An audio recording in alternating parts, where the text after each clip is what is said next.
നമസ്കാരം, മലയാളി വാർത്തയിലേക്ക് സ്വാഗതം. മുൻ DGP MR അജിത് കുമാറിനെതിരെ സ്വപ്ന സുരേഷ് വീണ്ടും. MR അജിത് കുമാറിന് സ്ഥാനക്കയറ്റത്തിനുള്ള യാതൊരു യോഗ്യതയുമില്ല എന്നാണ് സ്വപ്ന സുരേഷിന്റെ വിമർശനം. MR അജിത് കുമാറിനെതിരെ എന്തുകൊണ്ട് ഇപ്പോഴും നടപടി എടുക്കുന്നില്ല എന്ന ചോദ്യം സ്വപ്ന സുരേഷ് ഉന്നയിക്കുകയുണ്ടായി. താൻ നേരത്തെ പറഞ്ഞ കാര്യങ്ങൾ ഇപ്പോൾ തെളിഞ്ഞുകൊണ്ടിരിക്കുകയാണ്, അത് സത്യമാണെന്ന് തെളിഞ്ഞുകൊണ്ടിരിക്കുകയാണ് എന്നും സ്വപ്ന സുരേഷ് ആരോപിച്ചു. DGP സ്ഥാനക്കയറ്റത്തിലേക്ക് പോകാൻ MR അജിത് കുമാറിന് യാതൊരു യോഗ്യതയുമില്ല എന്നാണ് സ്വപ്ന സുരേഷ് പറയുന്നത്.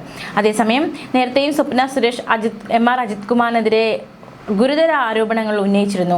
കള്ളക്കടത്ത് കേസ് പ്രതി സ്വപ്ന സുരേഷ് DGP MR അജിത് കുമാറിനെതിരെ നേരത്തെ ഉന്നയിച്ചിട്ടുള്ള ആരോപണങ്ങൾ എന്തൊക്കെയാണെന്ന് നോക്കാം. സ്വർണ്ണക്കടത്ത് കേസിൽ പ്രതിയായ ശേഷം ഒളിവിൽ പോയപ്പോൾ സ്വപ്നയ്ക്ക് ബംഗളൂരിലേക്ക് കടക്കാൻ ഉന്നത പോലീസ് ഉദ്യോഗസ്ഥനായ അജിത് കുമാർ ഒത്താശ ചെയ്തുവെന്നായിരുന്നു പ്രധാനമായും സ്വപ്ന സുരേഷ് വെളിപ്പെടുത്തൽ നടത്തിയത്.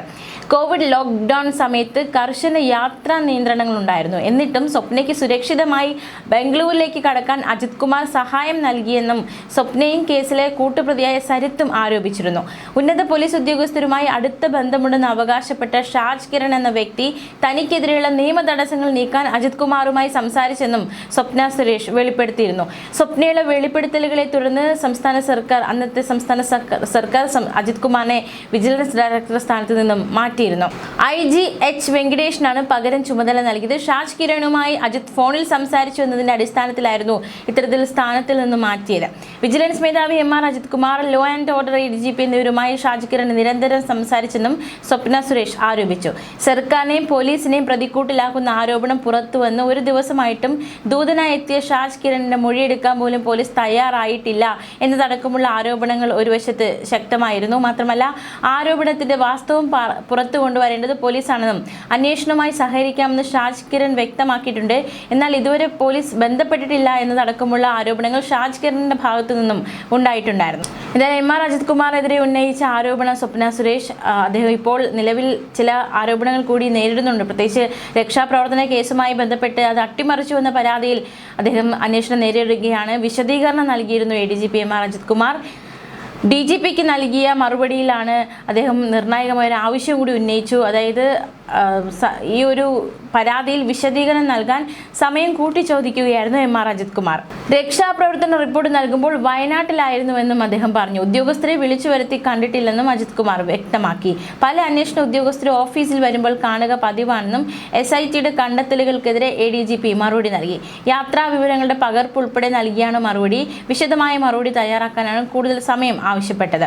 പിണറായി വിജയൻ മുഖ്യമന്ത്രിയായിരിക്കെ നടത്തിയ നവകേരള യാത്രയ്ക്കിടെ പ്രതിഷേധിച്ച KC യൂത്ത് കോൺഗ്രസ് പ്രവർത്തകരെ മുഖ്യമന്ത്രിയുടെ സുരക്ഷാ ഉദ്യോഗസ്ഥർ മർദ്ദിച്ച കേസിൽ ADGPയുടെ നേതൃത്വത്തിൽ അട്ടിമറി നടന്നെന്നാണ് കണ്ടെത്തൽ. ഈ ഒരു സംഭവത്തിലാണ് ഇപ്പോൾ അജിത് കുമാർ അന്വേഷണം നേരിട്ടുകൊണ്ടിരിക്കുന്നത്. അദ്ദേഹത്തെ സംരക്ഷിക്കാൻ സർക്കാർ തലത്തിൽ നീക്കങ്ങൾ നടക്കുന്നുണ്ടോ എന്ന ചോദ്യമൊക്കെ ഉയരുന്നുണ്ട്. എന്തായാലും സ്വപ്ന സുരേഷ് ഇപ്പോൾ ചോദിക്കുന്ന ചോദ്യം, അതായത് എന്തുകൊണ്ട് അദ്ദേഹത്തിനെതിരെ ഇത്തരത്തിൽ ഒരു ആരോപണങ്ങൾ നേരിട്ടിട്ട് പോലും ഇപ്പോഴത്തെ സർക്കാരും എന്തുകൊണ്ട് നടപടി എടുക്കുന്നില്ല എന്ന ചോദ്യം സ്വപ്ന സുരേഷ് ചോദിക്കുകയാണ്. മാത്രമല്ല, MR അജിത് കുമാറിനെതിരെ വീണ്ടും വിമർശനവുമായി സ്വപ്ന സുരേഷ് രംഗത്ത് വരികയും ചെയ്തു. മുൻ മുഖ്യമന്ത്രിയും ഇപ്പോഴത്തെ പ്രതിപക്ഷ നേതാവുമായ പിണറായി വിജയനെതിരെ സ്വപ്ന സുരേഷ് നിർണായകമായ വെളിപ്പെടുത്തലുകൾ നടത്തിയിരിക്കുകയാണ്. ആ റിപ്പോർട്ടിന്റെ വിശദാംശങ്ങൾ കൂടി നമുക്ക് നോക്കാം.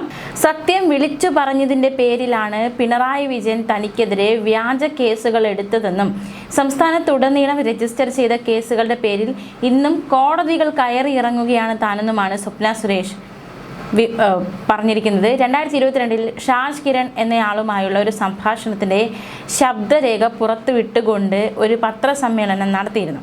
അതിൻ്റെ പേരിൽ തനിക്കെതിരെ കേസ് രജിസ്റ്റർ ചെയ്തിരുന്നു. ഈ കേസിൽ ജാമ്യമെടുക്കാനായി Palakkad first class judicial magistrate കോടതിയിൽ എത്തിയപ്പോഴായിരുന്നു സ്വപ്ന സുരേഷ് പിണറായി വിജയനെതിരെ ആഞ്ഞടിച്ച് മാധ്യമങ്ങളോട് സംസാരിച്ചത്. തെറ്റായ സന്ദേശങ്ങൾ പുറത്തുവിട്ട് കലാപത്തിന് ശ്രമിച്ചു എന്നതടക്കമുള്ള വകുപ്പുകളാണ് തനിക്കെതിരെ ചുമത്തിയിട്ടുള്ളതെന്ന് സ്വപ്ന സുരേഷ് പറഞ്ഞു.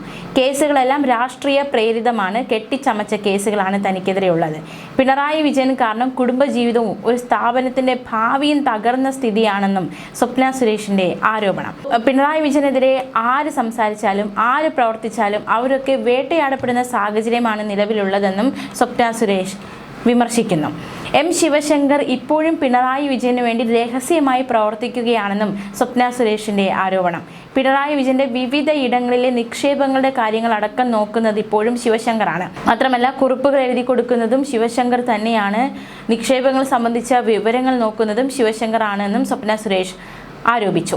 സർക്കാർ മാറിയത് കൊണ്ടാണ് താൻ കേരളത്തിലേക്ക് വന്നതെന്നും തന്റെ പേരിലുള്ള കേസുകൾ ഒഴിവാക്കി തരണമെന്നാവശ്യപ്പെട്ട് മുഖ്യമന്ത്രി വി ഡി സതീശനെ സമീപിക്കുമെന്നും സ്വപ്ന സുരേഷ് മാധ്യമങ്ങളോട് നിലപാട് വ്യക്തമാക്കി. മാത്രമല്ല, ഇടയ്ക്കിടയ്ക്ക് പ്രതിപക്ഷ നേതാവ് പിണറായി വിജയൻ അദ്ദേഹം ചില വിദേശ യാത്രകളൊക്കെ നടത്തിയിട്ടുണ്ട്. ചികിത്സയ്ക്ക് വേണ്ടി വിദേശത്തേക്ക് പോകുന്നുവെന്നാണ് ഒരു വിശദീകരണം. പക്ഷേ അത് തെറ്റാണ് എന്ന് പറയുകയാണ് സ്വപ്ന സുരേഷ്. പിണറായി വിജയന് യൂറോപ്പ്, US, മിഡിൽ ഈസ്റ്റ് രാജ്യങ്ങളിൽ നിക്ഷേപവും ബിസിനസ് സംരംഭങ്ങളുമുണ്ട്. ചികിത്സയുടെ പേര് പറഞ്ഞ് വിദേശയാത്ര നടത്തുന്നത് ബിസിനസ് കാര്യങ്ങൾ നോക്കാൻ വേണ്ടിയാണെന്നും സ്വപ്ന സുരേഷിന്റെ ആരോപണം. താനും പലതവണ അതിന്റെ ഭാഗമായി ദുബായിൽ പോയിട്ടുണ്ടെന്നും അമേരിക്കൻ പ്രസിഡന്റിന്റെ ഭാര്യ പ്രഥമ വനിത എന്ന നിലയിൽ അദ്ദേഹത്തോടൊപ്പം യാത്ര ചെയ്യുന്നത് പോലെയാണ് ഒരു സംസ്ഥാനത്തിന്റെ മുഖ്യമന്ത്രിയായിരുന്ന പിണറായി വിജയന്റെ ഭാര്യ കമലയും അദ്ദേഹത്തിനൊപ്പം കൂടെ പോയിരുന്നതെന്നും സ്വപ്നയുടെ ആരോപണം.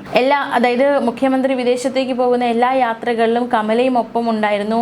അത് അത്തരത്തിലൊരു ചിന്തയോടെയാണ് എല്ലാ വിദേശയാത്രകളിലും കമലയും ഒപ്പം കൂടിയതെന്നായിരുന്നു സ്വപ്ന സുരേഷിന്റെ ആരോപണം. പിണറായിയേക്കാൾ ശക്ത ഭാര്യ കമലയാണെന്നും പിണറായിക്ക് ബിസിനസ് തന്ത്രങ്ങൾ മെനയാനുള്ള സമയമോ ബുദ്ധിയോ ഇല്ല എന്നുമാണ് സ്വപ്ന സുരേഷിന്റെ ആരോപണം. പിണറായിയുടെ മകന് കുടുംബത്തിൽ യാതൊരു പ്രാധാന്യവുമില്ല, മകൾക്കും ചെറുമകനുമാണ് പ്രാധാന്യമെന്നും സ്വപ്ന സുരേഷിന്റെ ആരോപണം. സത്യം വിളിച്ചു പറഞ്ഞതിന്റെ പേരിലാണ് താൻ സംസ്ഥാനത്തുടനീളം കോടതികളിൽ ഓടി നടക്കുന്നതെന്നും ഒരു ഫോൺ കോൾ റെക്കോർഡ് മാധ്യമങ്ങൾക്ക് കൈമാറിയതാണ് തനിക്കെതിരെ കേസെടുക്കാൻ കാരണമെന്നും സ്വപ്ന സുരേഷ് ആരോപിച്ചു. പൊളിറ്റിക്കൽ അജണ്ടയുടെ ഭാഗമായി തനിക്കെതിരെ കുറെ കേസെടുത്തു, എന്തായാലും നീതി കിട്ടുന്നതുവരെ പോരാടാനാണ് തന്റെ തീരുമാനമെന്നും സ്വപ്ന സുരേഷ് വ്യക്തമാക്കിയിരിക്കുകയാണ്. അതേസമയം സ്വപ്ന സുരേഷ് കഴിഞ്ഞ ദിവസങ്ങളിൽ തിരുവനന്തപുരത്ത് വിജിലൻസ് ഓഫീസിൽ ഹാജരായിരുന്നു. ലൈഫ് മിഷൻ അഴിമതി കേസുമായി ബന്ധപ്പെട്ടാണ് വിജിലൻസ് സ്വപ്ന സുരേഷിനെ ചോദ്യം ചെയ്തത്. അന്വേഷണത്തിന്റെ ഭാഗമായി വിളിപ്പിച്ചതിനാലാണ് എത്തിയതെന്നും സ്വപ്നയുടെ പ്രതികരണം. രാവിലെ 11 മണിയോടെ എത്തിയ സ്വപ്നയുടെ ചോദ്യം ചെയ്യൽ 3 മണിക്കൂറോളമാണ് നീണ്ടുനിന്നത്. നമുക്കറിയാവുന്നതുപോലെ സ്വപ്ന സുരേഷ് ഇതാദ്യമായിട്ടല്ല പിണറായി വിജയനെതിരെ ആരോപണങ്ങൾ ഉയർത്തുന്നത്. അതായത് അദ്ദേഹം ഒരു മുഖ്യമന്ത്രിയായിരുന്ന സമയത്ത് പോലും യാതൊരു ഭയവുമില്ലാതെ സ്വപ്ന സുരേഷ് പിണറായിക്കെതിരെ നിരവധി വെളിപ്പെടുത്തൽ ആരോപണങ്ങൾ ഒക്കെ ഉന്നയിച്ചിരുന്നു. മുൻ മുഖ്യമന്ത്രി പിണറായി വിജയന്റെ മകൻ വിവേക് കിരണിന് എൻഫോഴ്സ്മെന്റ് ഡയറക്ടറേറ്റ് നോട്ടീസ് അയച്ച സമയത്തും ആ ഒരു വാർത്തയ്ക്ക് പ്രതികരണവുമായി സ്വപ്ന സുരേഷ് നേരത്തെ രംഗത്തെത്തിയിരുന്നു. പിണറായി വിജയന്റെ മകനെയും മകളെയും ED നന്നായെന്ന് ചോദ്യം ചെയ്താൽ മണി പോലെ എല്ലാം പുറത്തു വരും എന്നായിരുന്നു സ്വപ്ന സുരേഷിന്റെ പ്രതികരണം. ഫേസ്ബുക്കിലൂടെയായിരുന്നു സ്വപ്ന സുരേഷ് പ്രതികരിച്ചത്.